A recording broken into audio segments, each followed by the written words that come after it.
வணக்கம் அன்பான நேயர்களே, இது உங்கள் சக்தியின் குரலோசை. சிறுகதை. பேரன். வரேம்மா, சாப்பிட்டு விட்டு டவலில் கையை துடைத்து கொண்டே வெளியே வந்த கதிரேசன் வெளியில் இருந்த தன்னுடைய செருப்பை, அதாவது பழைய செருப்பு மாட்டினான். சாயங்காலம் வரப்ப அந்த பிபி மாத்திரையை வாங்கிட்டு வந்துடுறியா? அம்மா சொன்னதுக்கு தலையாட்டி விட்டு நடந்தான். அப்பாவுக்கு கடையில் கொடுத்திருந்த கண்ணாடியை வேறு வாங்க வேண்டும். நினைத்து கொண்டே செருப்பை போட்டுக்கொண்டு நடக்க ஆரம்பித்தவனின் செருப்பு வார் படீரென அருந்தது. அதில் எத்தனை தையல்கள் இருக்கும் என்பது அவனுக்கே தெரியாது. 6 மாதங்களாக பீய்ந்த செருப்பையே தைத்து போட்டுக்கொண்டுதான் காலத்தை ஓட்டுகிறான். அந்த செருப்புக்கு மட்டும் வாயிருந்தால் வாய்விட்டு கதறி இருக்கும். ஒரு டிபார்ட்மெண்ட் ஸ்டோரில் வேலை செய்யும் கதிரேசனுக்கு மாதச்சம்பளம் 10,000 மட்டுமே. இதில்தான் வீட்டுச் செலவு, அப்பாவுக்கும் அம்மாவுக்குமான ஹாஸ்பிட்டல் செலவு, மாத்திரை செலவு, நல்லது கெட்டதுக்கான செலவுகள், கடனுக்கு வட்டி எல்லாமே சமாளிக்க வேண்டும்.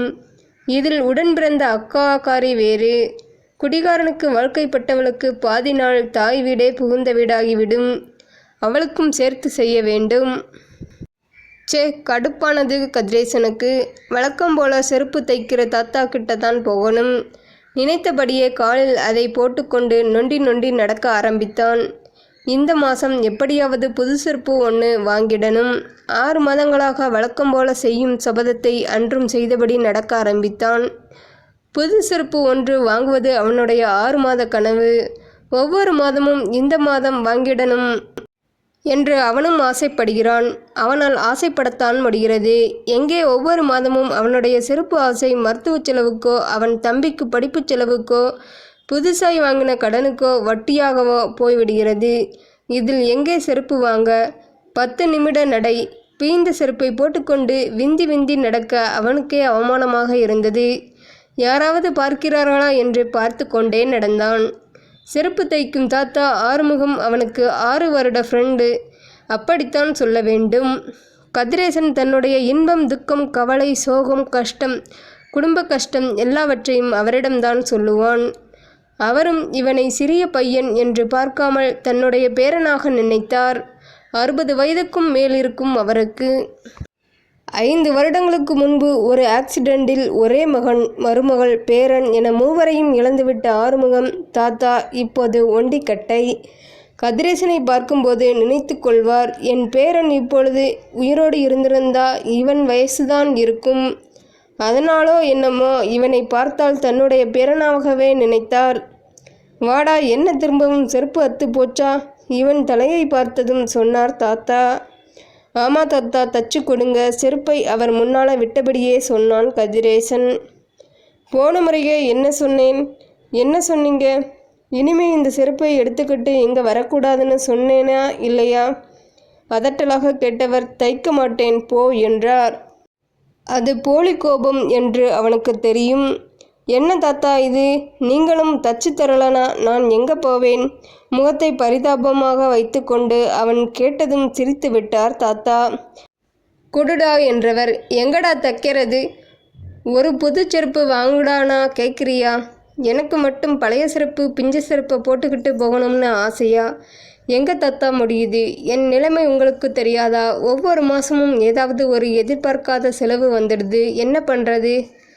தாத்தா ஊசியையும் நூலையும் எடுத்து கொண்டார். மயில் ஊசியை நுழைத்தவர் அந்த பீய்ந்த செருப்பை எடுத்து கொண்டார். தெரியாம என்ன சந்தோஷமா எல்லாத்தையும் அனுபவிக்க வேண்டிய வயசில் இப்படி கஷ்டப்படுறியேங்கிற வருத்தம்பா. என் பேரன் உயிரோடு இருந்திருந்தா உன் வயசுதான் இருந்திருக்கும் அவனுக்கும். இந்த வயசில் நீ குடும்ப பாரத்தை தாங்கிக்கிறியே அங்கிற ஒரு ஆதங்கம்தான். தாத்தாவின் கண்களில் கண்ணீர். கதிரேசன் நெகிழ்ந்து போனான். விடுங்க தாத்தா, என் தலையெழுத்து. நீங்கள் ஏன் வருத்தப்படுறீங்க? தாத்தா அதற்குள் தைத்து முடித்திருந்தார். பாக்கெட்டில் கையை விட்டு காசை எடுத்து நீட்டினவனை பார்த்து முறைத்தார். இதனடா புது பழக்கம்? இல்லை தாத்தா, நீங்கள் எப்பவும் என்கிட்ட காசு வாங்குறதில்ல. மனசாட்சி உறுத்துது தாத்தா. டேய், நான் உன்னை என் பேரன்னு மனப்பூர்வமாக நினச்சிட்ருக்கேன்.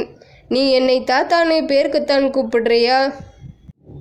தாத்தா, அப்படி நினைக்கிறது உண்மையாக எடுத்துட்டு போ. உன் கஷ்டத்துக்கு என்னால் முடிஞ்ச உதவி பண்ணுறேன்னு சந்தோஷப்படுறேன்.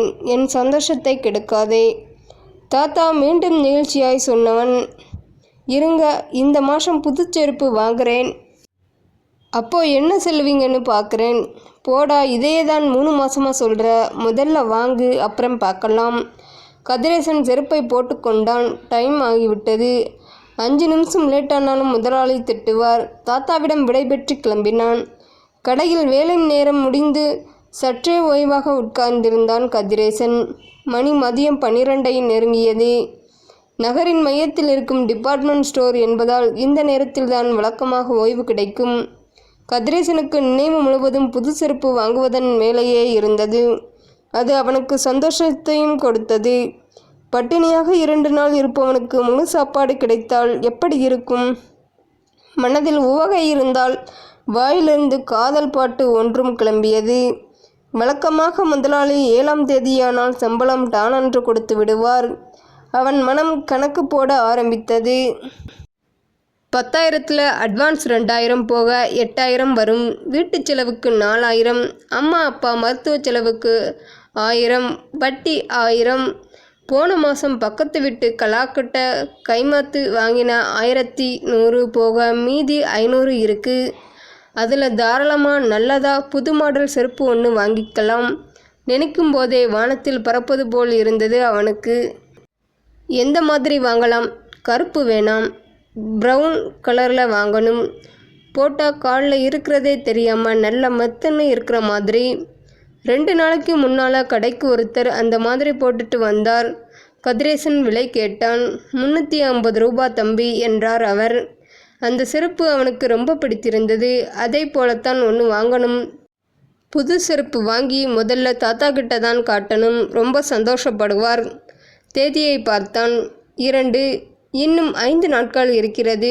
இந்த 5 நாளும் 5 யுகம் போல தோன்றியது அவனுக்கு.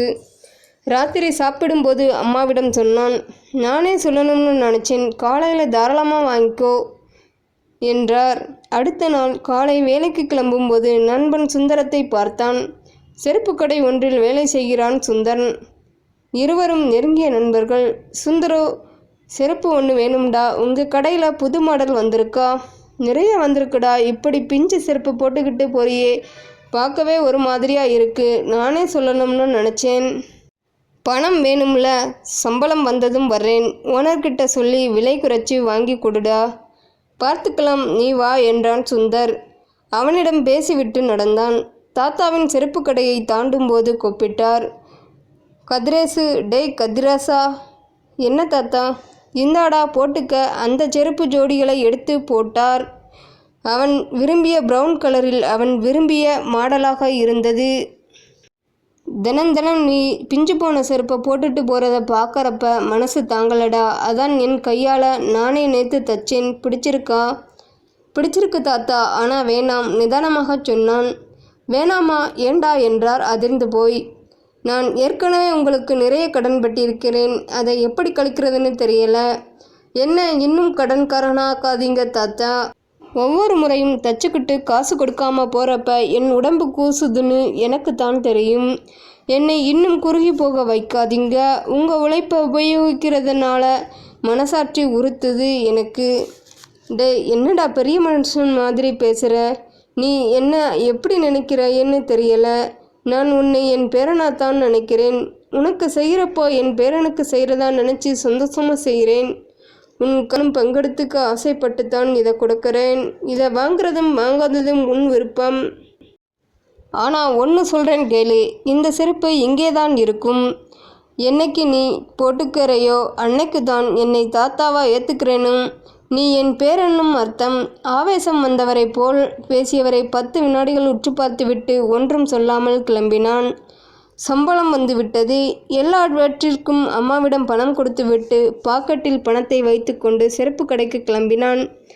புது பூ பூத்த மாதிரி மனசு புறாவும் சந்தோஷம். வெளியில் வந்தான். பழைய செருப்பை ஒரு ஏளனமாய் பார்வை பார்த்தவன் கிளம்பினான்.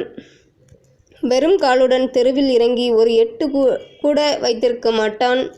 அக்காவின் ஒப்பாரி குரல் கேட்டது. தம்பி, என் புருஷன் குடிச்சிட்டு வாந்தி எடுத்துட்டு உடம்பு சரியில்லாமல் இருக்காருடா. ஆஸ்பத்திரிக்கு கூட்டிகிட்டு போகணும். கையில் காசு இல்லை. பணம் ஏதாச்சும் இருக்காடா? கதிரேசனுக்கு கோபம் வரவில்லை. சுய பச்சாதாபத்தில் ஒரு விரக்தியான சிரிப்பு மட்டும்தான் வந்தது. தண்ணீரகத்தில் எதுவும் பேசாமல் நின்றவன் அமைதியாக பாக்கெட்டில் இருந்த 500 ரூபாயை எடுத்து நீட்டிவிட்டு கிளம்பினான். செருப்புக்குள் காலை விட்டு நடக்கும்போது பட்டென அருந்தது வார். சிரித்து கொண்டான். தாத்தாவிடம்தான் போக வேண்டும். நினைத்தபடியே நடக்க ஆரம்பித்தவனை தடுத்து நிறுத்தியது சுந்தரின் அந்த பதற்றமான குரல். கதிரேசா, செருப்புக்கடை ஆறுமுகம் தாத்தா ராத்திரி தூக்கத்திலேயே செத்துட்டார்டா. அக்கம் பக்கம் இருக்கிறவங்க உதவியோட வெளியே போட்டு வச்சிருக்கோம். அவருக்கு யாரும் இல்லாததால் கொல்லி வைக்கிறது யாருன்னு தெரியல. தலையில் இடி இறங்கியது போல இருந்தது கதிரேசனுக்கு. தாத்தா என்று கத்தியபடியே ஓட ஆரம்பித்தவன் நேராக அவர் கடைக்கு அருகே போய் நின்றான். மூடியிருந்த கதவை தள்ளி திறந்தவன் அங்கிருந்து அவனுக்காக அவர் தைத்து வைத்திருந்த அந்த புது செருப்புகளை போட்டுக்கொண்டு அவர் வீட்டுக்கு அழுதபடி ஓட ஆரம்பித்தான்.